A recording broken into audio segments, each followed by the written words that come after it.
आज जवानी स्वयं टटोले, सिर हथेलियां अपने। कितने दिन से खड़ा अकेला अपने बागों का या मेला, आज सिद्ध करना ही होगा नहीं जवाहर कभी अकेला, आज सिद्ध करना ही होगा नहीं जवाहर कभी अकेला। Thank you so much.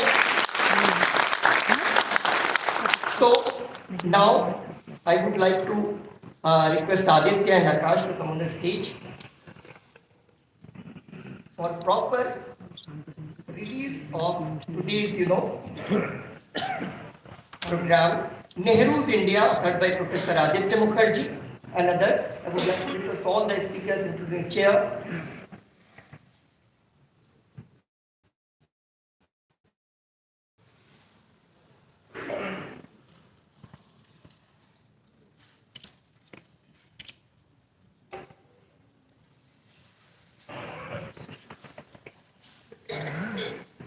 Sir, please unmute. I would like to request Vijay Bhai, please come on the stage. And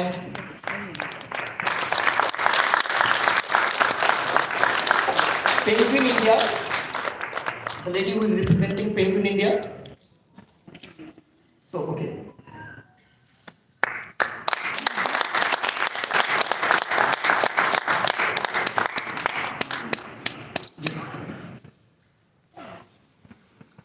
So now I would like to request Vijay Mahajan ji, CEO of the Rajiv Gandhi Foundation, for the welcome address. Thank you so much.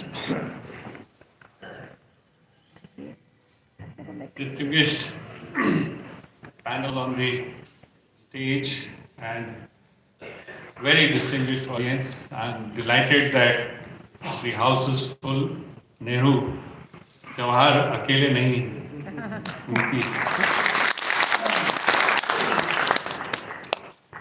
I'll just take a couple of minutes, first of all, to welcome you to Jawahar Bhawan, which also houses the Rajiv Gandhi Foundation. And this being Jawaharlal Nehruji's 135th birth centenary, we had decided to celebrate it throughout the year, not just on 14 November. And so we began a Shantha, a series called The Rediscovery of Nehru.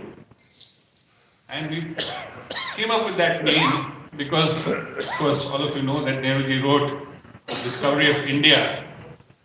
But it appeared that contemporary India has forgotten the author of the Discovery of India.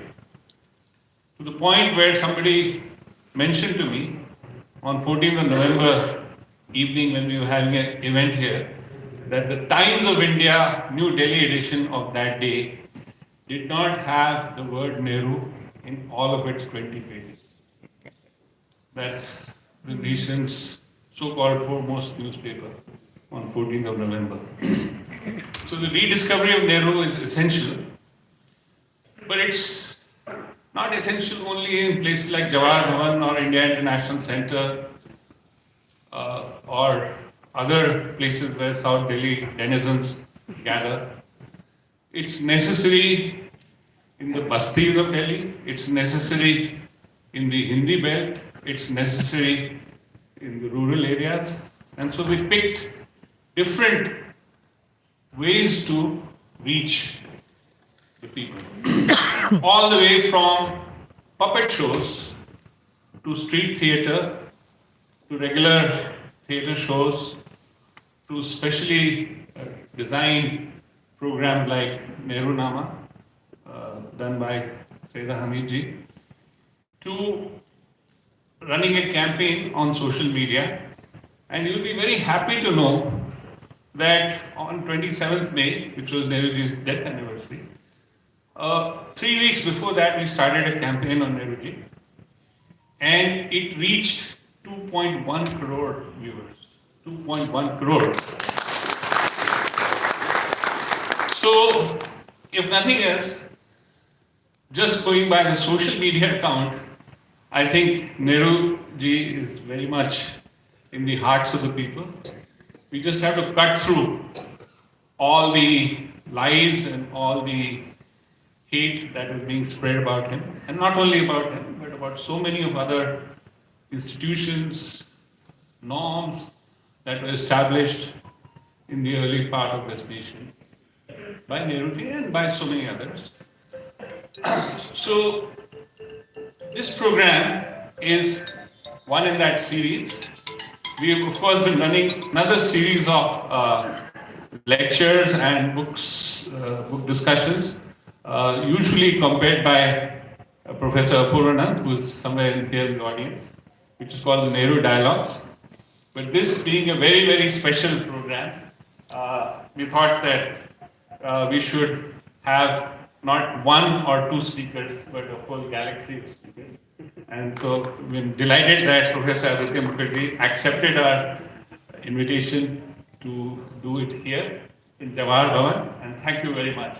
And with that, I invite Saurabh back to conduct the program.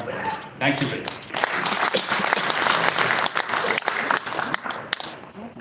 Thank you so much, Vijay Bhai. So now I would like to request Shri Jairam Ramesh ji to take over as chair and conduct the proceedings.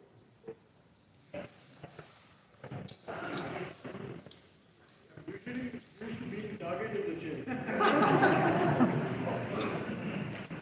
Thank you very much.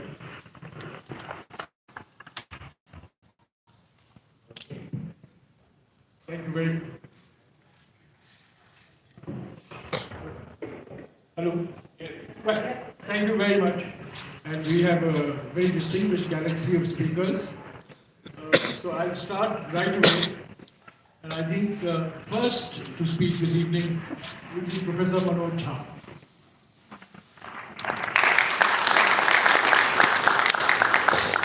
And you have 15 minutes.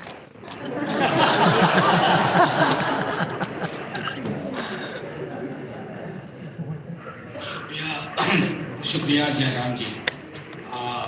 He is in the chair और normally मेरे हिस्से में 3 से 4 minute ही आता है. तो आपने मुझे धनी बना दिया, तो मैं धन का दुरुपयोग नहीं करूँगा.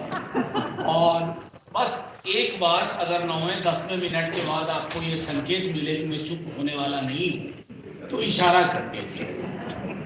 Thank you very much Aditya sir for giving us this book.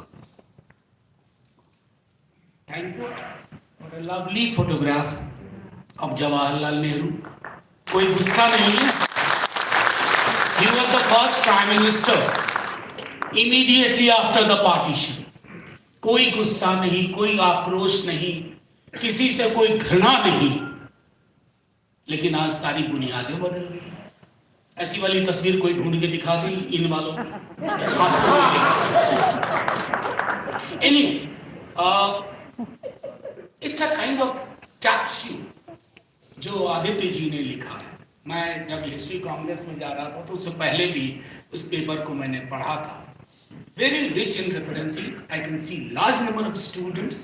आपके लिए किताब इसलिए भी महत्वपूर्ण है कि एक हिस्टोरियन या एक रिसर्चर रेफरेंस और आर्काइव से कैसे डील करता है, उसके लिए भी आवश्यक है कि आप ये किताब पढ़ें.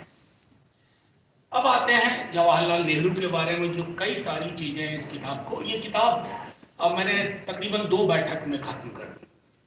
फ्लो है और मैं इसको एक ऐसे अकाउंट के रूप में देखता हूं कि जहां नेहरू की तारीफ में कसीदे नहीं, नेहरू को उसके कॉन्टेक्स्ट में रख करके बातें की गई हैं. हालांकि आज का दौर बिल्कुल अलग है. आज वाले ये समझते नहीं हैं. You can deal with Indian National Congress, you can deal with parties like us, but you have not evolved a mechanism to deal with Nehru. आज भी नेहरू आपसे संभल नहीं पा रहे, आपको समझ में नहीं आ रहा है. क्योंकि मेरा मानना है, मैं एक बहुत ही वो लाइटर वेल में कह रहा हूं, एक सीमेंट का एक विज्ञापन आता है कि भाई ये दीवार टूटती क्यों. तो नेहरू वो दीवार है जो टूट नहीं रहे. ये जो पूरा का पूरा अथॉरिटेरियन स्ट्रीक है कि यहां खोद दूंगा, ये कर लूंगा, वो कर लूंगा, उसके बरक्स, उसके सामने more than the opposition parties, is the Nehruvian idea of India. वो आज भी है. I can see large number of students who must have been born after 2000. Nehru की मौत के 36 वर्ष के बाद, 37 वर्ष के बाद, लेकिन आज अगर वो जवाहर भवन में है किसी वजह से, और वो वजह है जिसका इस किताब में बहुत जिक्र है, आइडिया ऑफ इंडिया. ये है क्या भला आइडिया ऑफ इंडिया? नेहरू के लिए बहुत आसान था. एक बात और मैं कहूं, नेहरू, डेमोनाइजेशन ऑफ नेहरू पे आदित्य जी ने काफी उस पर लिखा. हम सब दिन रात रील देखते हैं. मतलब अब तो कोई दिन ऐसा नहीं जाता है कि कुछ ऐसा हादसा ना हो जिसमें नेहरू का नाम शरीके गुनाह ना हो. नेहरू होंगे शरीके गुनाह. और खैर उसमें मैं नहीं जाऊंगा, लेकिन आप इसको एक दूसरे नजरिए से देखिए. 2014 के बाद आप कभी काउंट करना गूगल करके कितनी किताबें नेहरू पे लिखी गई. जिस व्यक्ति को, जिसके विचार को आपने मिटाने की कोशिश की, मेरा मानना है कि 14 से पूर्व नेहरू पे लिखी किताबें और 14 के बाद नेहरू पे लिखी किताबें, वॉल्यूम्स लोगों ने लिखा. अभी मैं जब आदित्य जी सर की किताब पढ़ रहा था तो उसी वक्त simultaneously I was reading Kalol Bhattacharya Nehru's first recruits. साहब क्या वो आदमी फॉरेन सर्विस के लिए लोगों की नियुक्तियां कर रहा है, बैकग्राउंड चेक कर रहे कि कहां से लाओ ताकि हमारी जो बात है दुनिया के पटल पे जाए. मैं, मेरा, मुझको, वो वाली बात नहीं. ये हिंदुस्तान है, ये आइडिया ऑफ इंडिया है, और मुझे दुनिया के पटल पर अपने देश के बरक्स वैसे लोग चाहिए जो हमारी बात कह पाए. आत्ममुग्धता की बात नहीं, सेल्फ सेंटर्ड पॉलिटिक्स की बात नहीं. तो ये दोनों किताबें लगभग कमोवेश मैंने 2-4 दिन के अंतर में पढ़ी. तो मैं आपसे कह सकता हूं कि नेहरू को जितना ही आप, उससे पहले मानस की किताब का यही डिस्कशन हुआ था. तो ये एक चीज हमें समझने की जरूरत है, नेहरू को आप यूं खत्म नहीं कर पाए. और नेहरू को जिस दिन आप कंप्लीटली डिमोलिश कर दें, डिमोनाइज कर दें, उसके बाद हमारे पास कोई आशा नहीं होगी, कोई उम्मीद नहीं होगी. और बिना उम्मीद के जीना बहुत मुश्किल है. नेहरू हमारे लिए सिर्फ एक व्यक्ति, देखिए मैं खुद बताऊं अपनी व्यक्तिगत एक चीज, 14 से पहले नेहरू को मैंने उतना ही पढ़ा था जितना एक ग्रेजुएशन के स्टूडेंट को कि डिस्कवरी ऑफ इंडिया या नेहरू का वो आइडिया बड़ा पसंद आया कि बेटी को चिट्ठियां लिखते थे. इतना पसंद आया कि मैंने कॉपी करने की कोशिश की. दोनों बेटियों को उसके जन्मदिन पर चिट्ठियां लिखनी शुरू की. अब छपवा पाऊंगा, छपेगी कि नहीं अलग बात है, लेकिन उतना ही था. 14 onwards, Mr. Modi helped me to revisit Nehru. I came to know of Nehru more after the year 2014. वाह, क्योंकि 14 के बाद जो डेसिमेशन शुरू हुआ, और देखिए मैं बार बार कहता हूं कि none of us believe that electoral victory is a license to go berserk. आपको कुछ भी कर बैठने का लाइसेंस नहीं. Electoral victory in a multi-faith, multicultural democracy is a kind of direction कि ये देश एक दिशा में चल रहा है, उस दिशा को मत बदलो. आपने उस दिशा को बदलने की कोशिश की. कल्पना कीजिए, मैं एक जिक्र कर रहा हूं, जब 1948-49 में वो जब आइडल प्लेस हुआ था वहां फैजाबाद में, उन्होंने अपने चीफ मिनिस्टर को क्या लिखा? Nehru. How many people have the guts or the drive to write such letters to their own chief minister? He was not afraid of electoral victory or electoral defeat. That was not the goal. He was into nation building.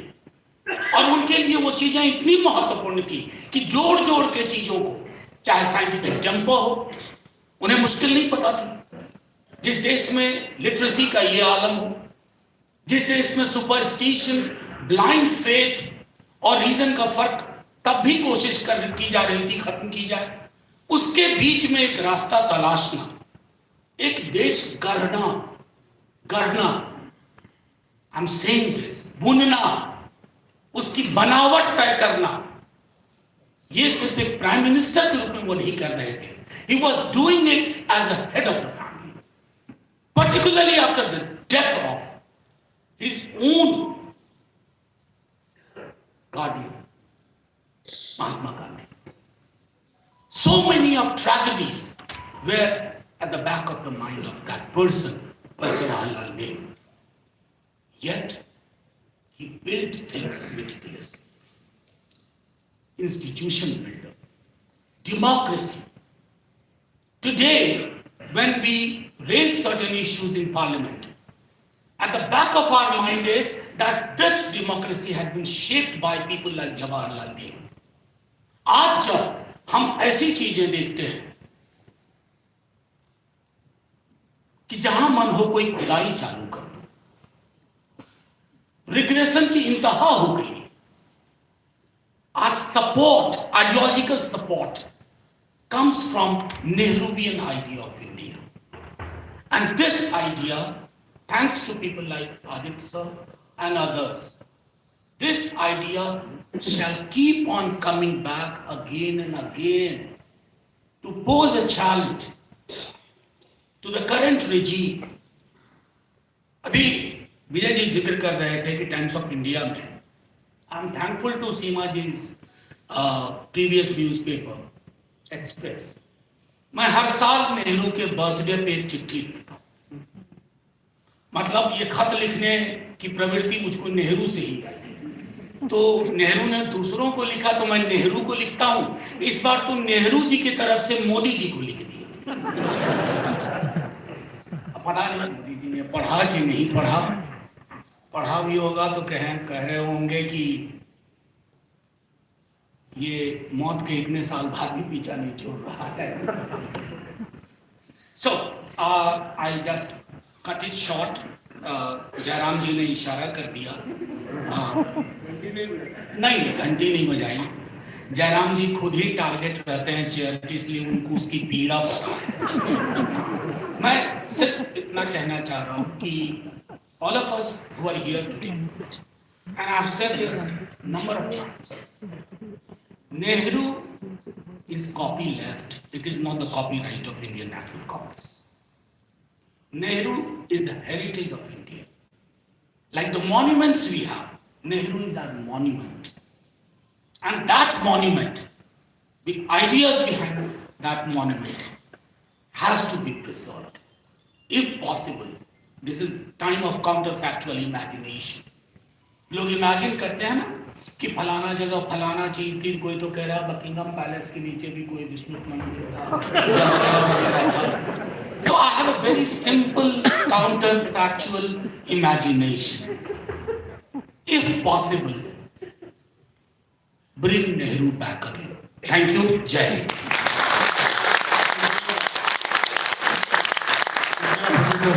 Seema Chishti.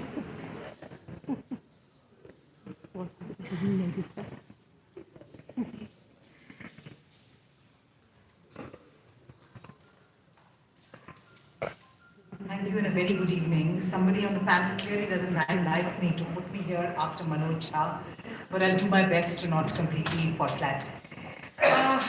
So my friend and colleague Manvi Chatterjee is researching her forthcoming book at the Teen Murti Library, and she ran into some wonderful oral history, which is B.R. Nanda's interviews with Faiz, the legendary Urdu doyen Faiz.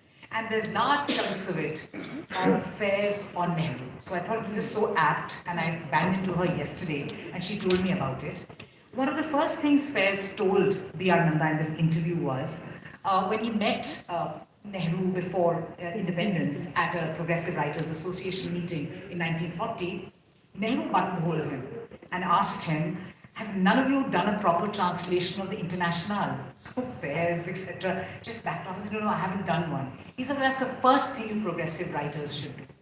So I just imagine somebody who's going to be the first Prime Minister of independent India, 7 years before that, is telling communist Fairs that, have you done a translation of the International? And Fairs says, no, I haven't done it. And he says, well, that's the first thing you should be doing.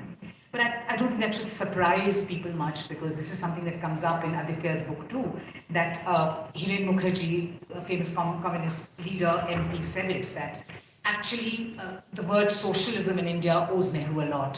And he actually put socialism on the political map of India. His kind of endorsement of the essential ideas of socialism actually made it much more easy to float and talk about it.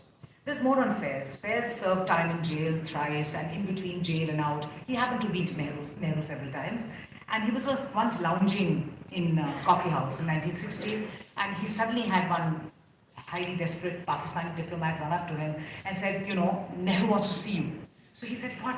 He says he wants to see you at 3:45. Fairs was miffed because that meant he couldn't put on a better scarf and, freshen up before it, but he turned back. And Nehru told him that, where were you? So Fairs told him that I've just been released from jail. And what Nehru told him was, whenever I meet you, you're either inside the prison, just come out, or just going in. Why don't you just settle down, stay inside the prison, or stay outside? And I think coming from somebody, like Nehru, who spent 9 years in jail, not knowing whether he'd be out, whether India will be free as a result of his efforts, that was quite something. There's a third incident I want to impose on you about Fairs visiting India in 1955, where he stayed at the Pakistani High Commissioner's residence. As a tribute to Fairs, the High Commissioner organized a very big mushaira at his house. It was so big in those times that he needed microphones put outside on the road so people could hear him and participate. Mushaira is presided over by none less than S. Radhakrishnan, the Vice President of India. Next morning, the High Commissioner of Pakistan gets a call from Nehru, who tells him that, this is unthinkable, how could you do this? You organize a mushaira for Fairs and you don't call me? Do one now again, and you need to invite me. So the Pakistani High Commissioner scurries somehow, gets a bunch of poets together the next day with one of them inside the house on a smaller scale, and Nehru turns up for that mushaira. And well after the mushaira is over, he's discussing the situation in Pakistan, in India, solutions, what could be done to keep people going. That was Nehru. So I think just somebody imagines, Manoj spoke of the context. Imagine Nehru's times. We think of those very peaceful times when IIMs and IITs are being set up and Nehru is going about organizing an India, inventing almost an independent India of us. In that context, to be able to speak to the High Commissioner to do these things, I think even 1/8 of this seems so impossible 24 years into this kind of new century. And I think this kind of man for all seasons that Nehru is something that was not just a side part in the Nehru story. I think that really was a very essential element of how Nehru was able to imagine, work hard, and weave together a capacious, a big idea of India, which he kind of did. And I want to congratulate the dogged Aditya Mukherjee for soldiering on, using scholarship as ammunition, for giving us all data, points, interestingly woven facts, picking everything and doing what scholarship and historians do best, making the kind of past come alive and making it so relevant to India's present and our future. And I think what's really essential to understand is that all of us come here, all of you all, what an illustrious audience and a frightening panel. So all of us come here to not defend Nehru really, because he was such a colossus. He doesn't need our defense. But I think what Nehru was the light. And I think that's what Aditya Mukherjee's book is. It's kind of a huge torchlight to help us navigate the darkness through which India is now being firmly hurtled towards. And I think despite June 4, 2024, the concerted attempts at unweaving, just pulling the thread from the rug that's India is on. And that's why this book is so important. Not because we need to defend Nehru. He'll hold his own. He stands there handsome, tall, and brilliant. But I think we just need to use him as a torch to help us navigate the future. I think the India that grew out of this troubled, partitioned, is very essential to remember. And this is where Aditya's book goes a long way. The fact that you have India getting independent 2 years after you have the most vicious kind of nationalism of Europe, tearing the world apart.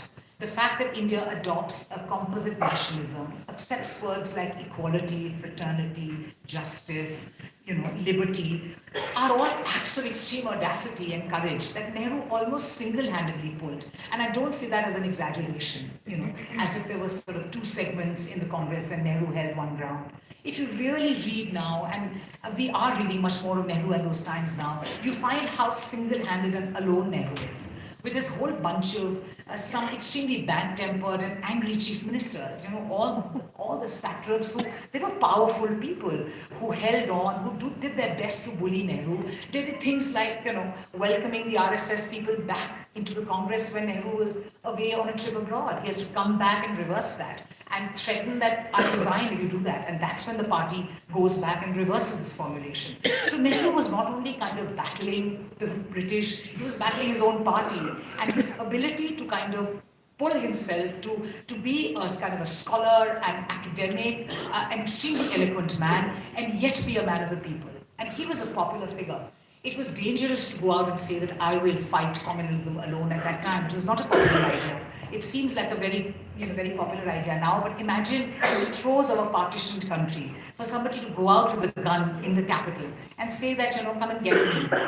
I can't imagine even the best of us having the courage, the gumption, and the conviction of doing that now. So, I think what your book does is really about giving us this whole window into what Nehru did. And for me, we're all very familiar with what Gandhi did, when he goes to Naukhali on the 6th of November 1946, and he camps there for 4 difficult months. But there's also Nehru on his part, and I'd like to read from his book, where there are 3 very important quotations of Nehru which have been brought out. Nehru on his part also rushed to Bihar, and between 4th and 9th November 1946, along with virtually the entire top leadership of the Congress, Sardar Patel, Rajendra Prasad, Maulana Azad, Acharya Kriplani, Jayaprakash Narayan, Anugrah Narayan Sinha, and many others, toured the affected areas, determined to stop the violence immediately. One by one, Nehru brandished all the weapons in his armory: the coercive power of the state, the prestige and ideals of the freedom struggle, the prestige and reverence for Gandhiji, his own personal prestige, and much else to bring things under control. And immediately, on reaching Bihar, this is what he says: I will stand in the way of Hindu-Muslim riots. Members of both communities will have to tread over my dead body before they can strike at each other. By 8th November, things were under control in Bihar. Independence comes with thousands of refugees pouring into East Punjab and Delhi, and he makes it very clear from Red Fort on 16th of August 1947 that communal strife would not be tolerated and India would not be the mirror image of Pakistan. He declares, the first charge of the government will be to establish and maintain peace and tranquility in the land and to ruthlessly suppress communal strife. It is wrong to suggest that in this country there would be the rule of a particular religion or sect. All who owe allegiance to the flag will enjoy equal rights of citizenship, irrespective of caste and creed. The very next day, Nehru was in Punjab, and in the first few weeks after independence, he was more in Punjab than in Delhi. Again, in a broadcast to the nation on 19th August 1947, he asserted in no uncertain terms, our state is not a communal state, but a democratic state, in which every citizen has equal rights. The government is determined to protect these rights. Nehru is among the very few kind of leaders that I can think of globally who made for brilliant nation builders after being extraordinarily revolutionaries. It's a different and of course a commendable thing to be a leader of pulling something out of, fighting colonial control, fighting for liberty and freedom. But after that, to transition into the building of a modern Indian state it requires talents and things of another order, and Nehru embodied both. To me, I think very few leaders kind of meet up with that. I can think of Nelson Mandela and very few others. Gandhi also, his guardian, really dies months after the independence. And in that, for Nehru to have forged a path, where he also he disagreed with Gandhi on a lot of things. So he disagreed with his views on the economy, he disagreed with him on modern science, but to find the moral courage to push through with his ideas of institutions that supported science, scientific temper, that did not agree with Gandhi on the economy, and he did his thing. I think to be able to do that while retaining the essence of Gandhian principles that he stood for is also commendable, and it's so important, with Gandhi just dying in 48, so close to the time that Nehru gets about his business in the much understudied 1950s decade that really built the foundation of modern India. I want to close my words with recalling a discussion on Nehru right here in Jawahar Bhawan. Now, this was either in 2022 or 2023, I don't remember, when Manishankar Iyer, Manoj Jha and Sitaram Yechuri were in discussion with Atul Chaurasia about Nehru's role. All speakers spoke eloquently, and Sitaram Yechuri listed his problems with some of Nehru's actions, all that he could have done and did not do. He mentioned the dismissal of E.M.S. Namboodiripal's government, India's first communist government in Kerala prominently, but then he made his larger point. He said, we have no hesitation in accepting his role as the architect of modern India. हम उस भूमिका को सिर्फ स्वीकार नहीं करते हैं, हम उसका आदर करते हैं. He had said, I translate for those who don't know Hindi, not only do we acknowledge his role as the architect of modern India, but we respect it. And I think there is no better tribute to Nehru than that, in my view, 6 decades after he was laid to rest. So thank you, Aditya, for sifting the truth from facts and giving us this eminently beautiful, lovely, scholarly. Thank you,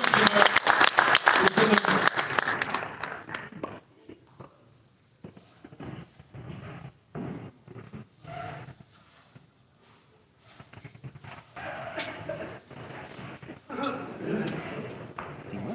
Nehru indeed does not need any defense, but his memory does, and so does the idea of India. ये बात मैं क्यों कह रहा हूँ ये बता रहा हूँ। 2010 में मेरी किताब छप चुकी थी,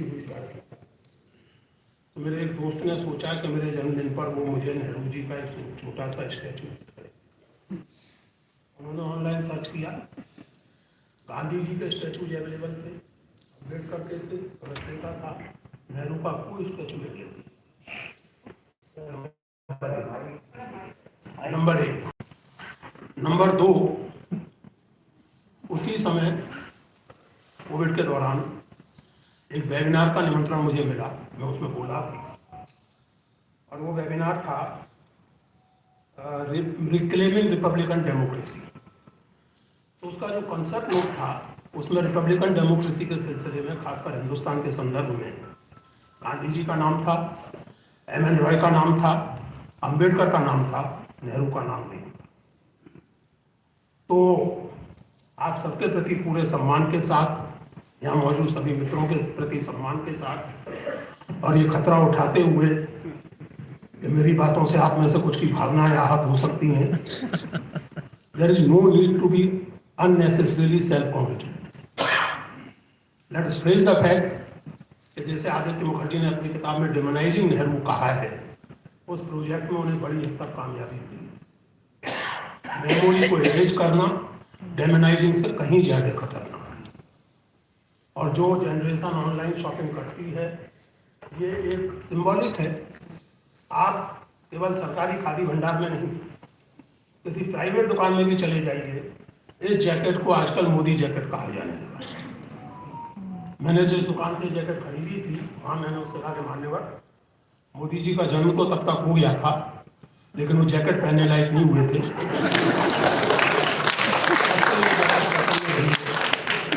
और इसे उन दिनों नेहरू जैकेट कहते थे, और मैं भी अभी नेहरू जैकेट ही कहता हूँ। तो कुछ चीज़ों को हम फेस करें। मेरे मन में ये सवाल पिछले कई सालों से रहा है, कम से कम 2002 या 2003 से, कि कुछ खास लोगों को, सीधे सीधे कहें तो हिंदुत्ववादियों को और हर तरह के कम्युनलिस्ट एलिमेंट को, नेहरू से इतनी नफरत। ये बात नेहरू की आलोचना की नहीं, नेहरू के प्रति विरोध की नहीं है, नफरत। नेहरू के बारे में जिस तरह की स्कैंडलस चीजें सोशल मीडिया पर लोग पढ़ते हैं, लिखते हैं और एडमायर करते हैं। मैं एक और उदाहरण देता हूँ। एक सज्जन हुआ करते थे, राजीव दीक्षित नाम, वो एक और सज्जन के बड़े क्लोज सहयोगी थे, जो तमाम बीमारियों का इलाज योग से कर देते हैं। उसको दिल का दौरा पड़ता है तो इंसान।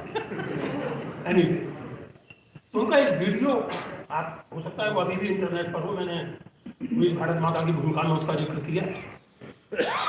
उस वीडियो को लाखों, बल्कि संभवतः 90 लाख लोगों ने और हजारों कमेंट्स थे, और ज्यादातर अरे क्या बात कही है, क्या एक्सपोजर किया है। मैंने उस वीडियो का अपनी किताब की भूमिका में जिक्र किया। मैं आभारी हूँ अपने एडिटर रवि सिंह का, और उन्होंने कहा कि जिक्र करना काफी नहीं, वीडियो में जो कहा जा रहा है उसे अंग्रेजी में रिप्रोड्यूस कीजिए और उस पर कमेंट मैंने किया। उस वीडियो में कहा जा रहा था कि नेहरू और जिन्ना और एडविना तीनों लंदन के हैरिस कॉलेज में सहपाठी थे और एडविना ने इन दोनों को मूल बनाकर अपना काम साधा और नेहरू ऐसे थे कि एडविना के मोहजाल में फंस के देश का विभाजन करा। मैंने अपनी किताब में लिखा और ये देखने की बात है कि जो कमेंट्स में देख सका, हजारों कमेंट्स में से, उनमें से किसी कमेंट में ये सवाल नहीं था कि भाई साहब लंदन में कोई हैरिस कॉलेज है भी या नहीं। एडविना कभी कॉलेज गई थी या नहीं गई? और नेहरू जिन्ना के लंदन से लौट आने के कितने साल बाद लंदन पहुंचे थे? असल में तो कैम्ब्रिज पहुंचे।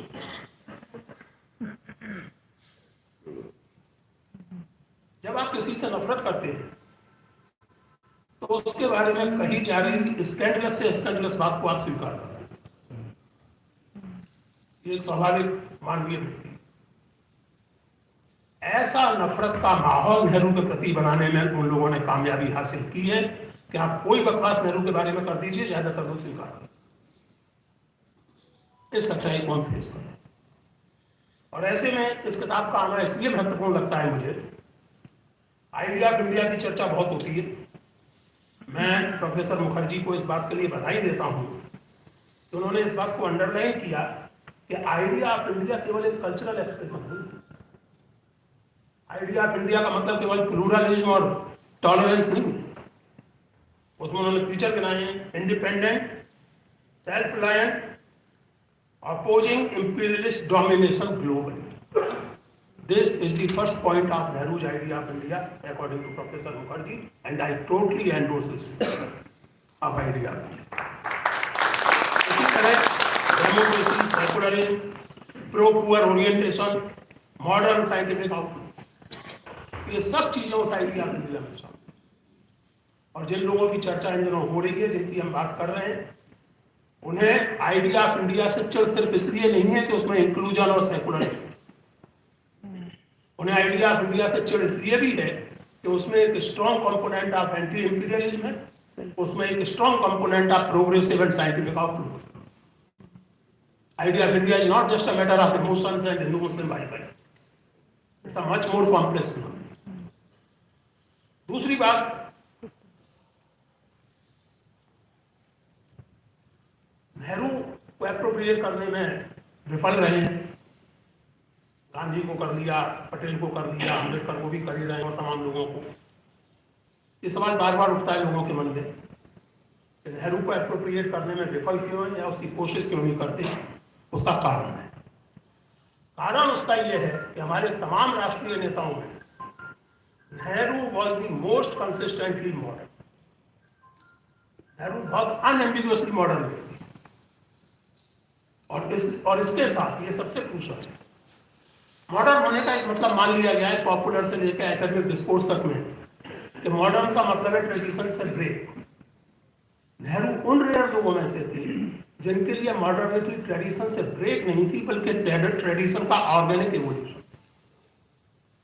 और इसलिए अपनी सारी विलायती पढ़ाई लिखाई के बावजूद कुछ लोगों के लिए ये बहुत हृदय द्रावक, हृदय घातक समाचार है और पिछले कई सालों से रहा है कि सारे अंग्रेजीपन के बावजूद नेहरू किसानों से, घरेलू महिलाओं से, दुकानदारों से भी वैसा ही संवाद करने में कामयाब होते थे जैसा आप जैसे विद्वानों के से, क्योंकि वो मॉडर्न थे, ट्रेडिशन में रूटेड थे। एक साधारण सा किस्सा मैं आपको सुनाता हूँ। मुझे एक सीनियर हमारे साथी थे जेएनयू में, उन्होंने सुनाया कि नेहरू एक बार बिहार गए, जाहिर है कि बड़ी भीड़ भाड़ और बड़ा शोर शराबा। जगजीवन राम जी कार्यक्रम की अध्यक्षता और संचालन कर रहे थे। उन्होंने कहा, और ध्यान दीजिए, उन्होंने कहा कि पंडित जी, मैं भगवान बुद्ध, भगवान महावीर और सम्राट अशोक के बिहार में आपका स्वागत है। नेहरू जी शोर शराबे से काफी चढ़े हुए थे, डिसिप्लिन से, तो उठ के खड़े हुए बोले, बाबू जी मेरा स्वागत सम्राट अशोक के बिहार में किया, आप लोगों की हरकतों से तो लग रहा है कि मैं सम्राट जयराम के मगध में खड़ा हूं। ये कमेंट कोई कोट अनकोट उस तरह का मॉडल नहीं कर सकता था जो जरासंध को जरासंधा कहता हो और भगवत गीता को भगवत गीता कहता हो। नेहरू को उन मॉडल्स में से, और इसीलिए वो अभी भी बहुत बड़ी चुनौती है, बहुत बड़ी समस्या, और इसीलिए वो हिंदुस्तान के बल्कि दुनिया के किसी भी डेमोक्रेटिक माइंडेड फॉरवर्ड लुकिंग इंसान के लिए प्रेरणा स्रोत होनी चाहिए। नेहरू को आप डिफेंड करें या ना करें, सच्चे मन से और सच्चे लिहाज से नेहरू को अपने लिए खोजिए जरूर। उन्हें डिफेंड की जरूरत तो वाकई नहीं है, लेकिन आपको जरूरत है कि आप नेहरू को खोजें, और उसके लिए ये जरूरी है। यहाँ में दूसरी बात जो प्रोफेसर मुखर्जी ने अंडरलाइन की है, इस चीज को हम फेस करें। इन्होंने लिखा है,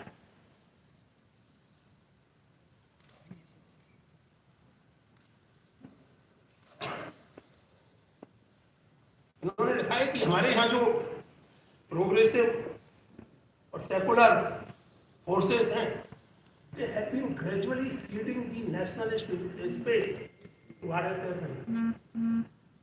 हम ये भूल जाते हैं कि स्वतंत्रता आंदोलन के दिनों में नेहरू हिंदू कम्युनलिज्म और मुस्लिम कम्युनलिज्म को लिबरल सेकुलर डेमोक्रेसी की शब्दावली भर में नहीं नकारते थे, उनको एंटी नेशनल थे।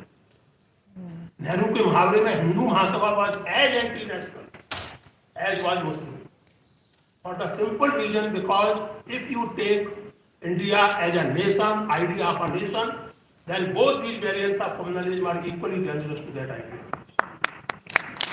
आज आप कि जुलाई 2016 में मैंने और हमारे एक मित्र कांग्रेस के कार्यकर्ता संजीव दीक्षित, हम लोगों ने मिलकर एक बातचीत आयोजित की थी, engaging with narratives of nationalism.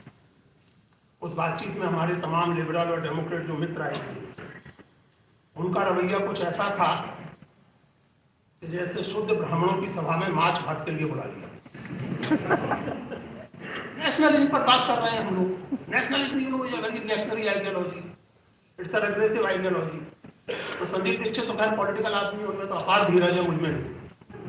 तो मैंने कहा कि आप जाने, आपका काम जाने। फिर उसके बाद वही हुआ, एक मीटिंग के बाद दूसरी मीटिंग नेशनलिज्म की नहीं। चिंताजनक है।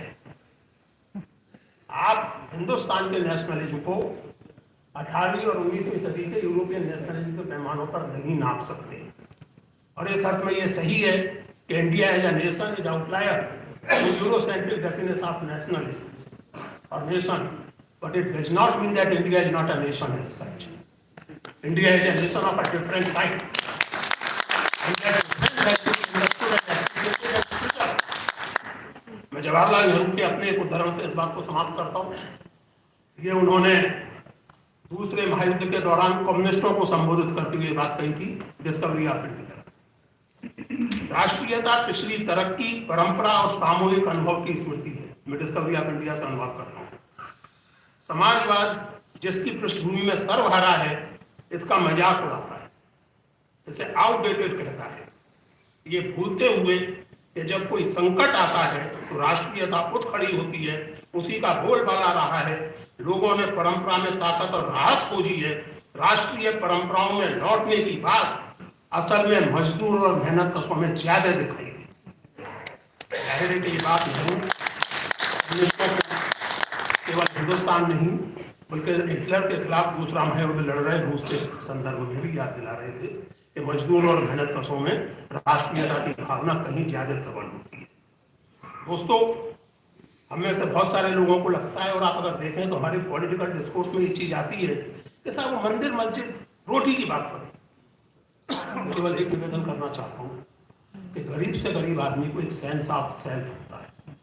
वो सेंस ऑफ सेल्फ कल्चरल हो सकता है, रिलीजियस हो सकता है, सोशल हो सकता है। और गरीब से गरीब आदमी की चिंता केवल रोटी की नहीं होती। रोटी की चिंता वो करेगा और सारी महान चिंताएं आप करेंगे, ये अपने आप में एलिटिज्म का एक अत्यंत हास्यास्पद और दुखद।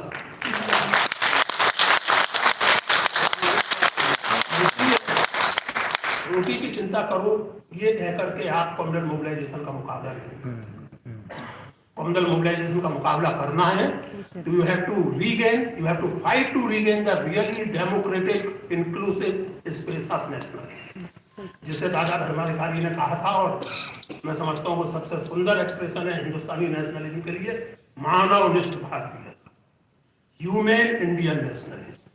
And Nehru is one of the most remarkable symbol, metaphor and spokesperson of that nationalism, and in that sense, Nehru actually needs to be defended and reclaimed. Thank you. Purushottam, Shantha.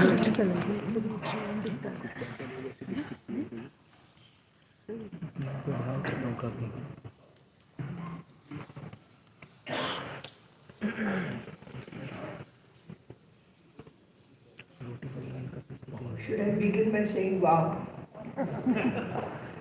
Uh, the atmosphere in this room is simply intense, inspiring, and that there are so many in Delhi who are for Nehru, listening so intently about Nehru is indeed so positive, and the energy that I get from here is something which I cannot really talk to you in words.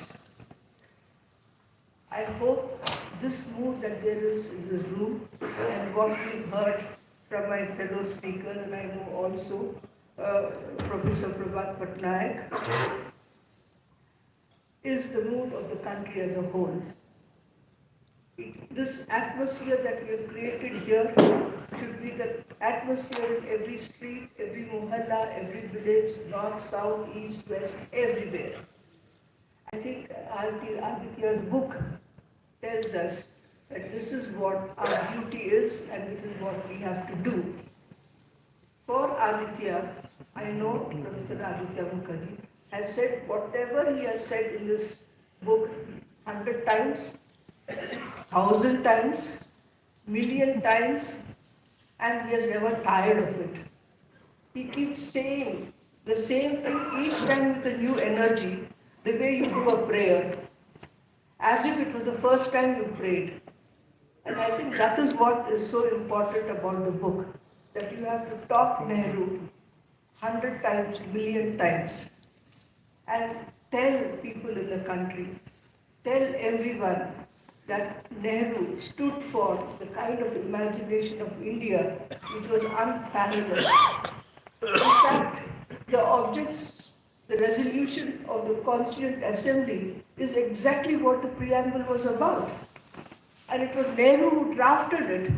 When did we ever remember Nehru? When we talked about the preamble and said that it was Nehru's draft. And this was how Nehru imagined India. Secular, socialist, democratic, with equality, economic and political, scientific temper, fraternity. There were no empty words for Nehru. There were no abstract idealism.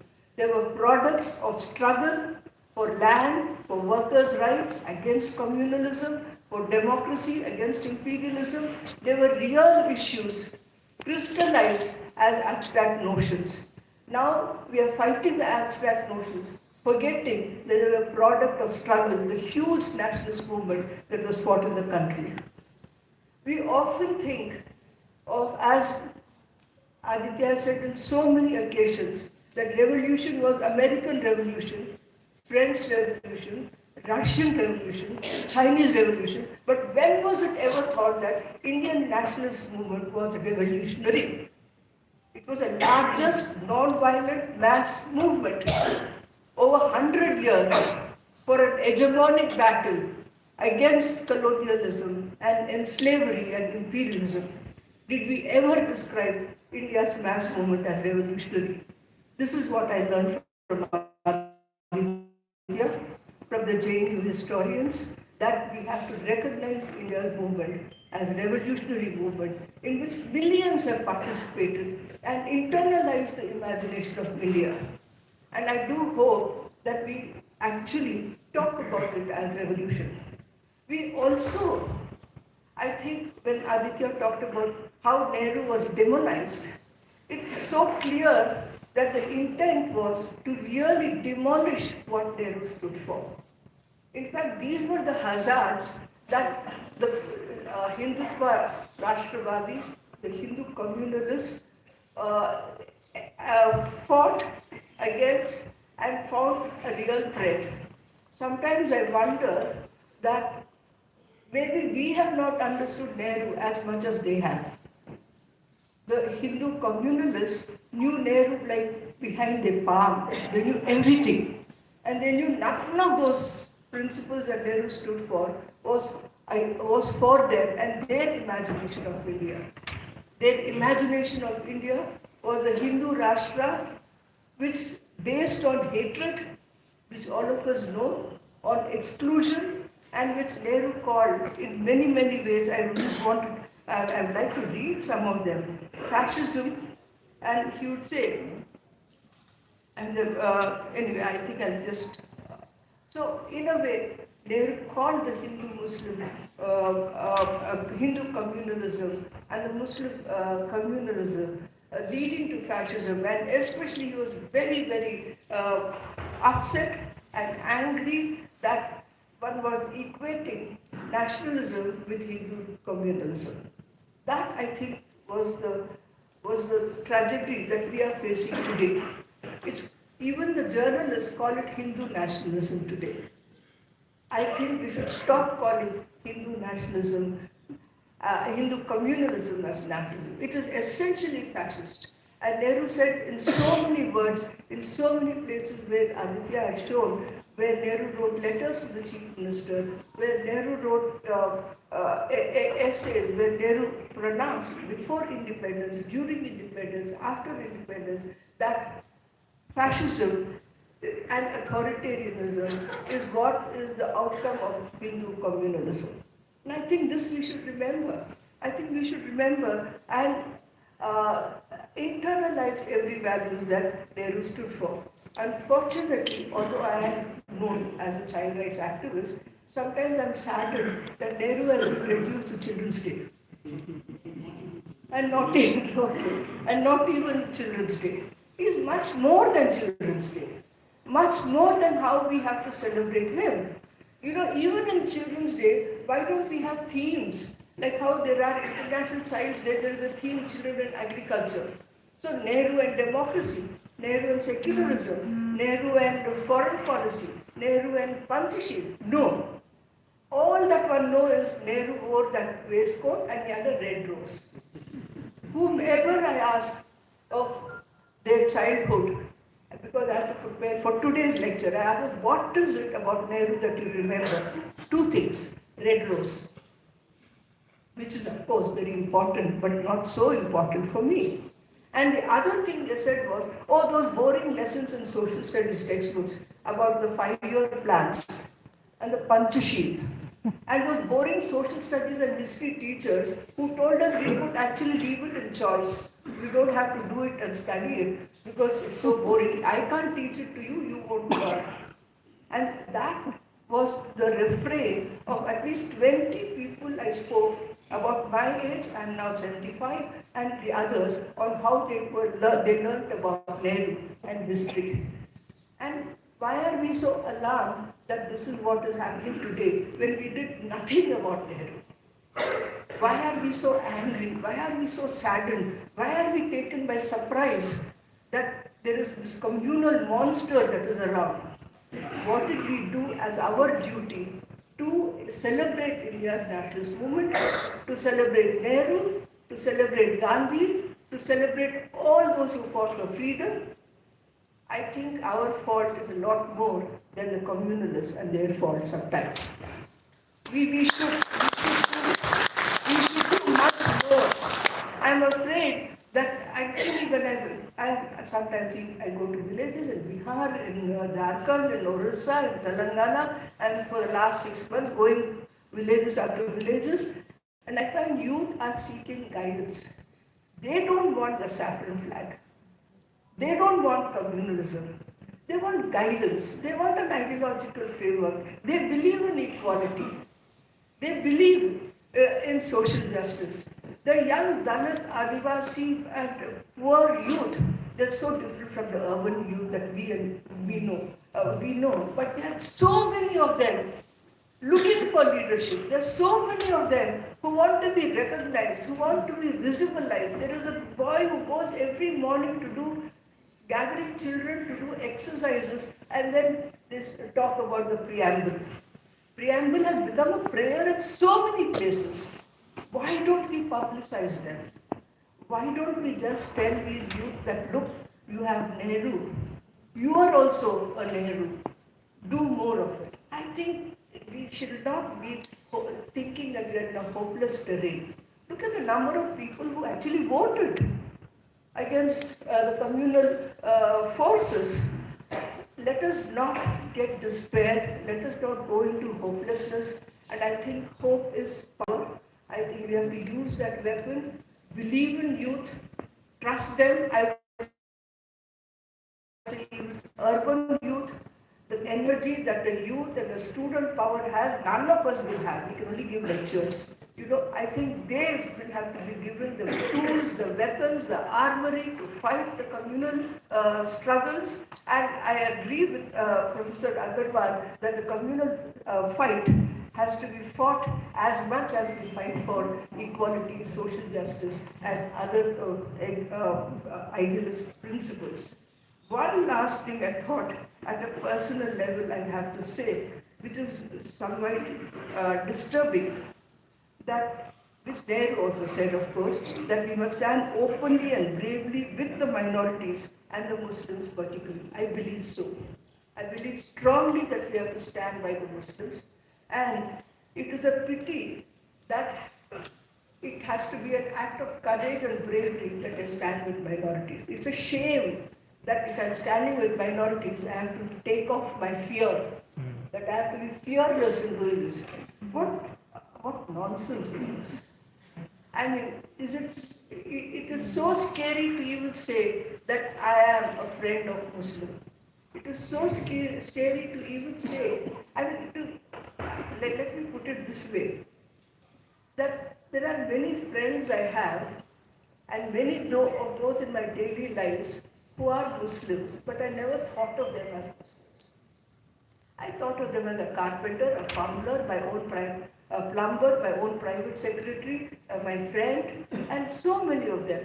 But now I am forced to be a Hindu and to look at all my friends as Muslims. This is indeed a very sad day. I neither want to be a Hindu, nor do I want to be forcibly look at my Fatimas and my Rajiv and my Ashima, all of them as Muslims. It's a sad day for me, but I leave with a lot of hope that this meeting, this celebration, this book that Aditya wrote, which I could not put down, it takes only 3 hours to go from cover to cover. It's unputdownable. It charges you with action. You want to now run to the field and say, now let me fight. And so well written, so lucid, so accessible. I sometimes felt, is he a historian or is he what? I mean, it's a genius kind of a book. And I'm glad that all the footnotes are at the end. And that it makes a smooth reading. And I don't even care for footnotes. We have had enough of evidence-based research going on, and I'm sure that you will all be inspired, and we will all stand up for acting, and for acting for democracy, and for Nehru's imagination of India. Thank you, Aditya.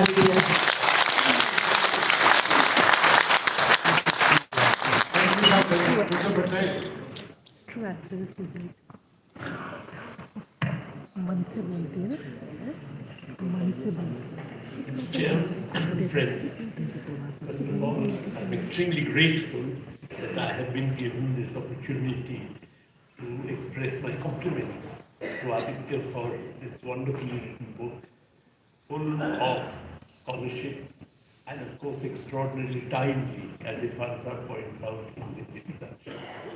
It's timely because, as everyone says, has said in the past, that there is an immense effort by the neo-fascist elements that rule our country at present to demonize Nehru.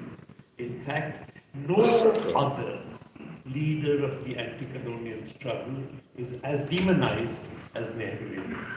But this is not surprising because it seems to me that no other leader of the anti-colonial struggle was as implacably opposed to fascism, as aware of the consequences of fascism, and as aware of the dangers to India that are posed by the communal fascist elements as Nehru.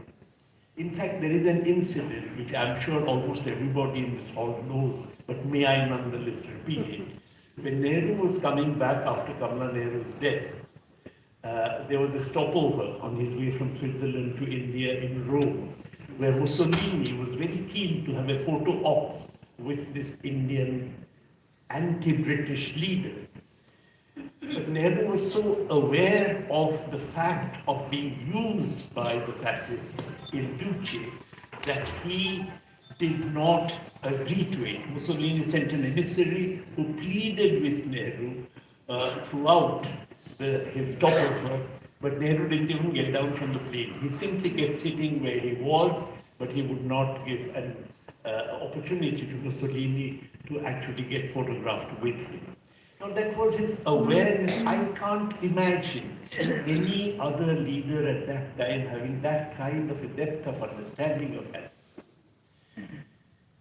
And it is this which carries over and gets reflected in the hatred that the neo-fascists feel towards Nehru.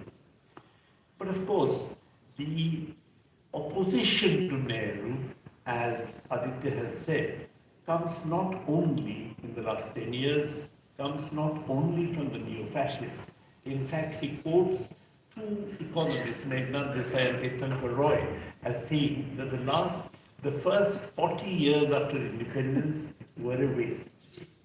In other words, the entire Nehruvian period was really a waste as far as the economy was concerned. Now, this is not just an opinion of two individuals or two persons who may have been swayed by neocolonialism, but this is in fact a very widely held opinion today in the world of economics. As a matter of fact, I have personally heard the managing director of the IMF expressing exactly the same view. And of course, we know that the World Bank, for instance, which is distinction between inward-looking and outward-looking development strategies, the World Bank is very au fait with developing these very catchy ways of describing differences. Inward-looking versus outward-looking strategies. Outward looks much better, sounds much better. Inward looks horrible. But of course, inward is what Nehru was for. And as a result, there is an attempt to run down the Nehruvian legacy. And by Nehruvian legacy, I mean the entire period from independence right up to let's say the mid-1980s. The entire dirigist period of development, economic development strategy, there's an effort to run it down saying it was a waste of time. Now, when this is done, of course, everybody agrees that inequalities in the country have increased. But then they say, all right, inequalities may have increased, and we know from figures which are floating around, Piketty and others, that inequality today is much greater than at any time. That actually in 1982, the top 1% of the population had only 6% of the national income, and this had already increased to about 21% by 2013-14, and today it is 22.6%. So we know inequalities have increased remarkably. But when this is pointed out, typically the argument is, but so what? Poverty has disappeared. We now have people saying that poverty in India is down to 5% of the population. That actually some say that already disappeared or about to disappear. Now, none of this is true. And the fact that it is not true is something which is so patently obvious, and occasionally it actually becomes very clear and manifest. I'll give just one illustration. The illustration is that let's take the most elemental necessity of life, that is food. The erstwhile Planning Commission in 1973-74, when poverty studies began, had defined poverty as anyone having less than 2200 calories per person per day, and in rural India, and having 2100 calories per person per day in urban India. The proportion of such people was about 56% in 73-74, and even in 1993-94, shortly after India had introduced neoliberalism, this proportion was 58%. So more or less kind of steady. In fact, one of the remarkable achievements of the post-colonial period, post-independence period, is that compared to the rapid increase in poverty before that, you actually had a stabilization of it. But the period after 1993-4 has seen a remarkable increase in poverty defined in these terms. In 2011-12, it was 68%, and in 2017-18, it was so bad that the Modi government decided to suppress the data and to change the entire method of estimation of poverty. But if you make some calculations, then you'd find that it was actually rural poverty I'm talking about, exceeded 80%. Now this is absolutely remarkable. So people who shout themselves hoarse about the period of Nehruvian economic strategy being a waste completely miss the point that it is not just inequality that has increased, it's actually a worsening in the state of nutritional poverty for the vast masses of the Indian people. Now the point is that this has actually become worse now, we know, because there has been an economic crisis which is making itself felt as far as our economy is concerned too, in terms of growing unemployment and so on. Unemployment was already quite high by 2019-20, and now it is even higher. And of course, in the context of this, there is absolutely nothing which can be done within a neoliberal setting of the kind we have been having to overcome this crisis. Because typically, the methods of generating demand in the economy through government expenditure would succeed in generating demand in the economy only if the resources are not raised at the expense of the people. Because if you raise the resources at the expense of the people, they consume their income anyway. So the point is you would simply take one form of demand away from them in order to inject another form of demand. If you wish to overcome the crisis, either you must encourage fiscal deficit, which the international finance does not allow you, or you must tax the rich, which again international finance and the domestic corporate oligarchy would not allow you.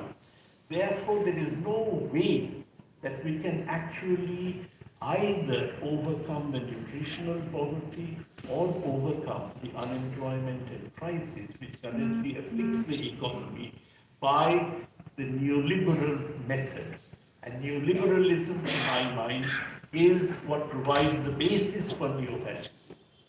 It provides the basis for neo-fascism. It did in the 1930s, when the unemployment of the Great Depression was the cause for the emergence of fascism in Japan and Germany, and it is something which is again once more creating this mood. After all, just imagine all over the world, Milei in Argentina, Trump in the United States, Orban in Hungary, Erdogan in Greece, in Turkey, Modi in India, AFD in Germany, which of course hasn't come to power, or Marine Le Pen in France, or UK, all the emergence of fascism as an international phenomenon.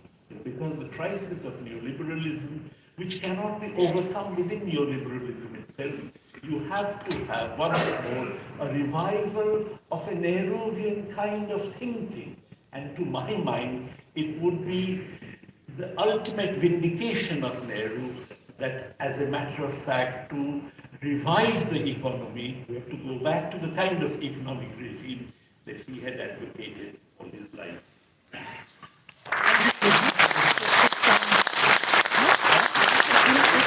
I now will address the author, Professor Mukherjee, to address.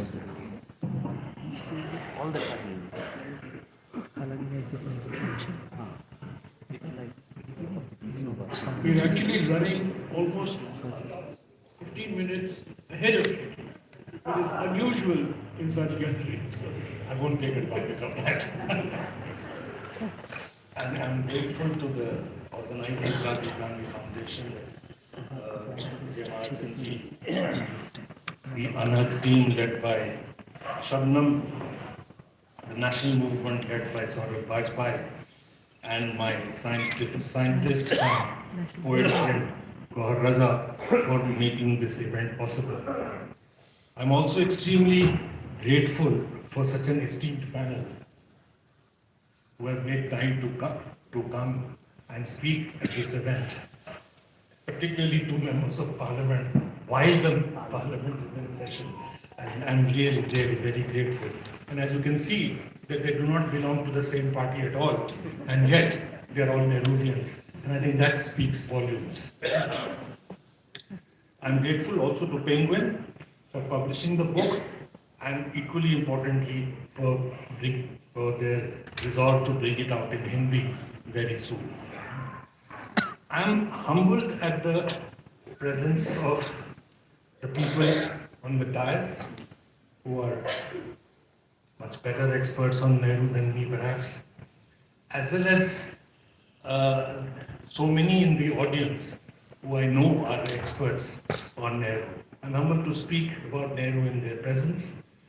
The very fact that so many have gathered today, I believe they've done so because they're rallying around the Nehruvian idea. They want to recognize the fact that however much Nehru is demonized or his memory is sought to be erased, the people are still anguished that the idea of India that he stood for is being so brutally, mercilessly trampled upon by forces who did not believe in this idea of India, and an idea of India which emerges out of the freedom movement, which is crystallized in our constitution, and it is being demonized by people who neither participated in the freedom movement, in fact cooperated with the British in dividing the Indian people, and it is they who now critique Nehru and the Nehruvians, people sitting on the dais as secular, deshdrohis, left mafia, tukre tukre gang, Andolan Jivi, Parjivi, and what have you. So Nehru, as we know, heroically took on the Herculean task of lifting India from what Tagore described as the mud and filth left behind by the British. When the British left India, the average life expectancy was less than 30 years. For those who are busy telling us that nothing happened in the last 70 years, remind them that what Nehru inherited, the initial conditions with which he began, the average life expectancy was less than 30, 84% of the people were illiterate, 94% of women were illiterate, the country was deeply divided on the basis of religion, we were facing famine conditions. Just 4 years before independence, 3 million died of famine. So from that situation, to be able to build a secular, democratic, humanitarian, humane, as Manoj Ji said, country was indeed a huge, huge effort.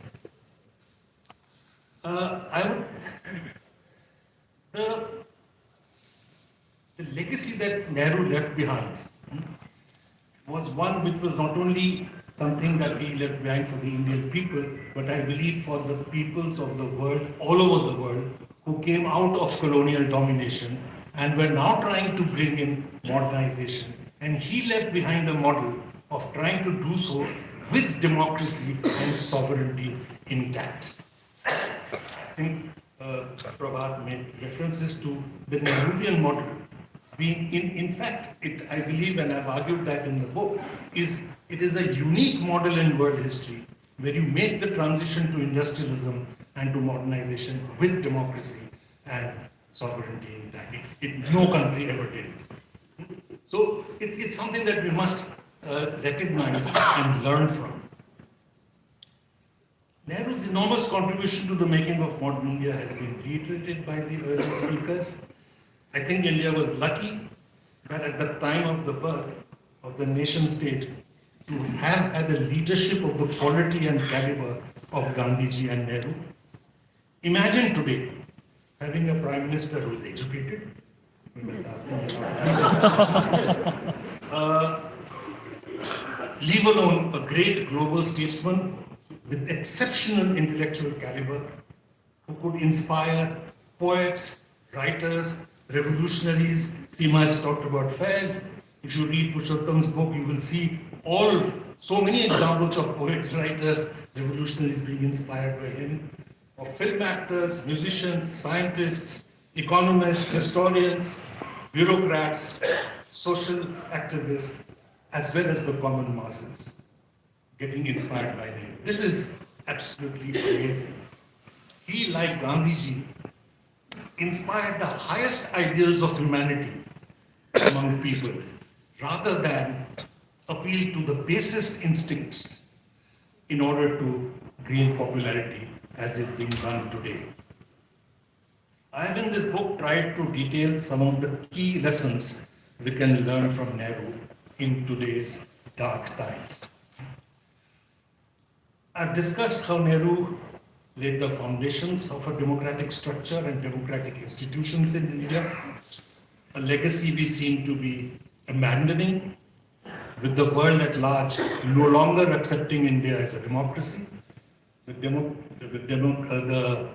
democratic backsliding has been talked about by various institutions, and we are now, believe you me, described as an electoral autocracy. The word democracy has disappeared in the description from the description of India. I mean, it's such an utter shame that I cannot even imagine.